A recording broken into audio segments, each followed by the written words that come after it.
I've opened it before and I'll open it again. Released way back in 1992 alongside the X-Men animated series, which hit airwaves that year, at least for those of us in the US. There's lots to unpack here as we dive into the Uncanny X-Men Trading Cards tin. This tin features art from one of my favorite artists, Jim Lee, who had inspired me to draw, and I picked up some of the skills, of course, nowhere near his, which was enough to get me kicked out of a kid's art school once down in Manhattan, along with another student because we performed a little bit too well during the assessment. I guess it was pretty cool to get kicked out, and I hope she's doing really, really well. Watch her be some major comic book artist or something. Obviously I didn't really know her age. I didn't know her name. I would not be able to remember her face, obviously, and because this was maybe like 25 or 30 years ago, something like that. Anyway, so if she is an amazing artist, established one, it's amazing because our paths may have crossed just for a little bit back there. So I think during the time, I don't know, I think my mom and her dad spoke a little bit, and it had some confusion about why we were being taken aside. But I guess the teacher just wanted to communicate to us privately as to not impact the class of kids who couldn't draw. Anyway, as we dive into the tin, and if we take a look at it, you notice my X-Men cap over here. It's very different from everybody else's. I bought this tin unsealed, but the cards inside are still sealed, as you can see. And just due to time, it was a little bit grimy on the top, so I popped it in a dishwasher, and it absolutely stripped away all the protective coating layer, and some coloring here. I think off to the side, this should be like red or black or something. I don't know. Anyway, I got this for a great deal from a great person on eBay, Fallen-Eagles. Shout out to you for packing it amazingly. It survived the international trip with barely a scratch. And of course, I have so little followers that just a simple request that hey, these cards mean a lot to me. Would you mind packing them well? Should not have meant anything to him. He's like, he could have done anything, but he did go out of his way. So really thankful for that. So I have opened up a box of these on the channel before. Let me just put everything back here. In an attempt to get a Jim Lee autograph, which I did not get, but here I am hoping to just get a couple of cards to grade well towards my PC. The review here, because it's just a tin set, will largely be informational, as I'm not intending to necessarily go through every single card, but maybe highlight just a few that I'm hoping to keep forever. So, again, we see the tin here. There is the bottom of the tin, where they're limited edition down to 7,500. I got 6,859. Decent number here. You can see what the inside protection looks like, and it's kind of just a foam core.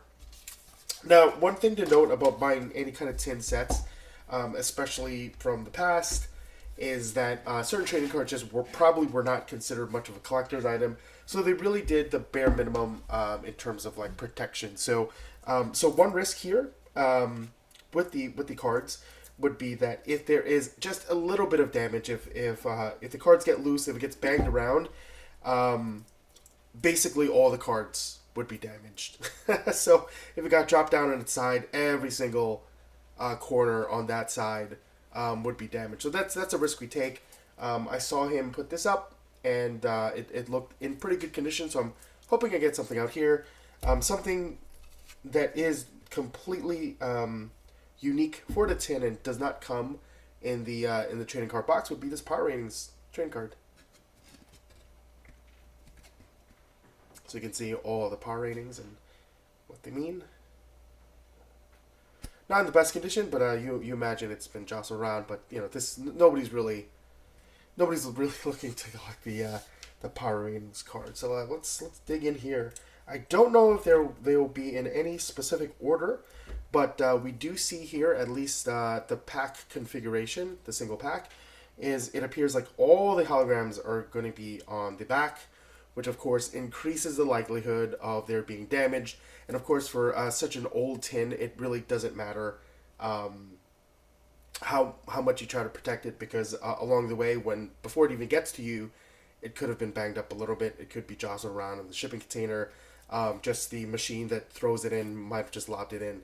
So again, it's always tough to be able to tell if the card's going to be in any condition.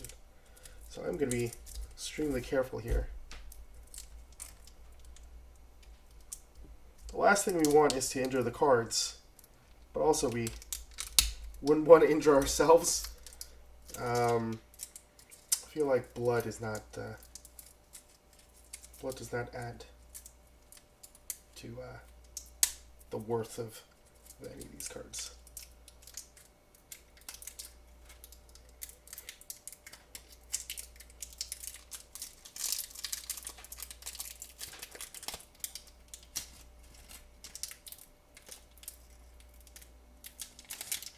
Might have been a little bit too hasty there.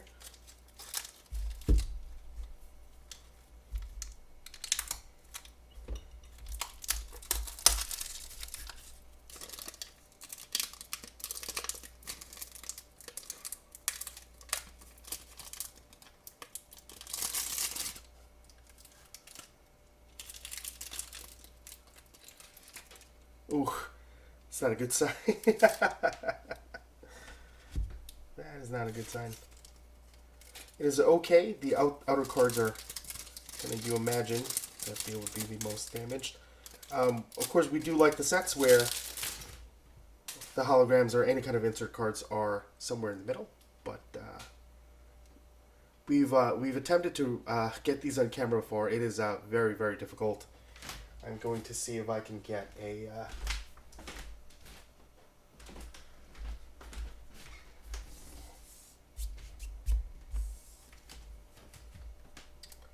see this little handheld light will do anything. Yeah.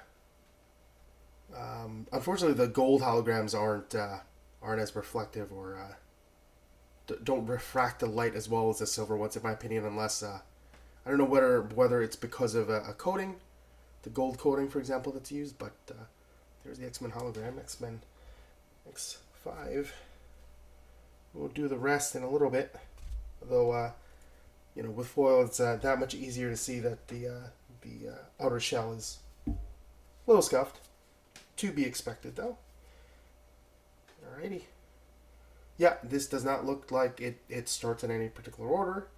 I believe there are 100 cards in this set, although I could be wrong. I feel like this set feels a little bit more than 100, but maybe I don't know what 100 cards feel like. Yeah, maybe. Yeah, no, seems about right, I guess. Cool. So we will take a look at some of the cards. We got Shiva, Dazzler, Lockheed, Deathbird, Megan. Some pieces of a puzzle. We've got Gambit, Banshee, who and Gambit made just an amazing appearance in Deadpool and Wolverine. Loved it. Banshee, Apocalypse, Captain America, Gideon. A couple of these cards oh, nice. White Queen, one of the cards that I want to throw in. There's a couple cards that I want to throw in. There's going to be White Queen and Psylocke. Storm's always a good one as well. We got the checklist. Shadowcat looks great. Mojo. Yeah, so I don't believe there's any specific order here. It's not like a stack of villains and then a stack of heroes. It's certainly not in any kind of numbered order. Although we can take a look at this checklist. Yeah, 100. I also would not be able to tell you if every tin is packed the same, because I've seen some, I think Marvel Universe Series 2, I've seen multiple pictures of tins, and the top card for each of the two stacks almost always appear to be different. So I don't think we're going to buy another tin to find out. But Juggernaut looks amazing. Nightcrawler, Toad, Domino, Gatecrasher, Rogue. Probably another card that I'd love to send in.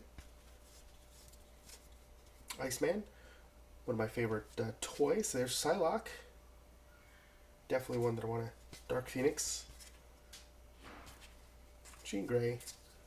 The Blob, which haunts me. Wolverine. Definitely one I'm going to send in. Professor X. Why don't we just drop the entire stack right now? Long Shot. Colossus. Warwolves. Cerise. Hellfire Club.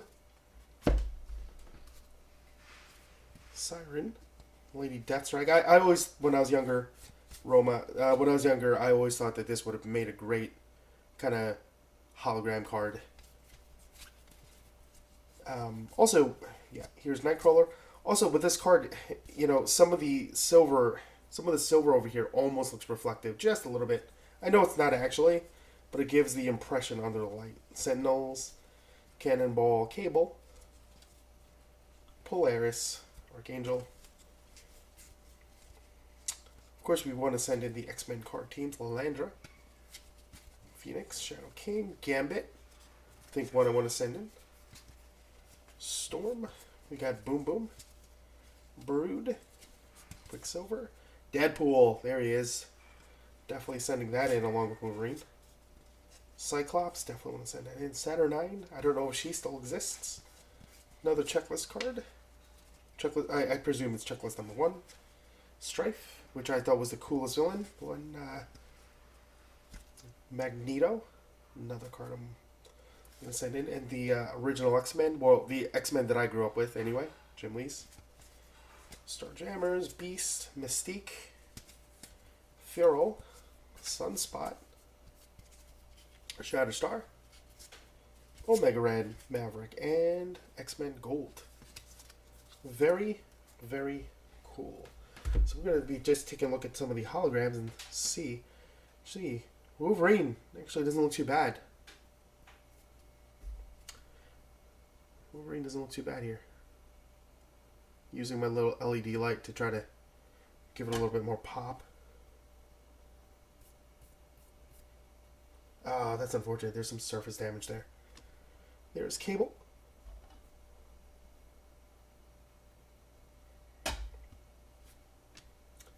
Here's the Man of the Hour, Gambit. Very cool. Given a little bit of light enhancement, it looks a lot better. Magneto. And we are back with the very, taking all the damage, the gold X-Men hologram. Well, thanks for joining me. We see all the holograms that are possible here. We got all of them: Wolverine, Cable, Gambit, Magneto, and a group shot of the X-Men.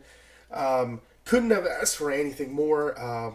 This set looks like it's in great condition. A lot of the cards that I am looking to get graded looks like it was somewhere in the center of the pack. So, here's hoping that goes through. Anyway, so what do you think of the break? What were your favorite pulls? Did you get better cards than I did?